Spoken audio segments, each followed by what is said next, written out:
हज इंतजामिया और हरमैन शरीफैन की जनरल प्रेसिडेंसी के सरबराह डॉक्टर शेख अब्दुर्रहमान अल सदीस के दफ्तर की जानिब से रवां साल के हज के लिए ऑपरेशनल प्लान जारी कर दिया गया है। बयान में कहा गया है कि कोरोना के पेश नज़र अरकान हज की अदायगी और रिहाइश व क़याम के सिलसिले में आज़मीन को हर तरह की सहूलियात फराहमी को यकीनी बनाने के लिए हुकूमत पुरअज़्म है। ऑपरेशनल प्लान के तहत वक़ूफ़ अरफा के खुतबे का अंग्रेज़ी और फ्रेंच समेत 10 गैर मुल्की ज़बान में तर्जुमा किया जाएगा। अल-सदीस के मुताबिक आज़मीन के खदमात के लिए रवां साल 10,000 कारकुनान को मामूर किया जाएगा और इनमें 3,000 ट्रेन ख़वातीन कारकुन भी होंगी जो कि हरमैन में खातून आज़मीन की खदमात पर मामूर होंगी। हरमैन की साफ़ सफाई के लिए अलहदा से 5,000 अहलकारों को तैनात करने का फ़ैसला लिया गया है।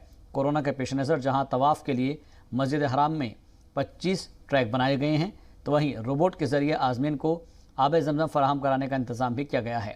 इसी तरह से माजूर और बुज़ुर्ग आज़मीन के लिए बिजली से चलने वाली खुद साख्ता गाड़ियों का इंतज़ाम भी किया गया है। आपको बता दें कि रवां साल 60,000 आज़मीन फ़रीज़ हज की अदायगी करेंगे और इनमें सऊदी अरब और सऊदी अरब के अंदर रहने वाले गैर मुक़ीम शहरी शामिल होंगे। 18 से 65 साल के दरमियान उम्र के सिर्फ उन्हीं लोगों को हज की इजाज़त होगी जिन्होंने कोविड मुखालिफ टीके की कम अज़ कम एक डोज़ ले रखी है।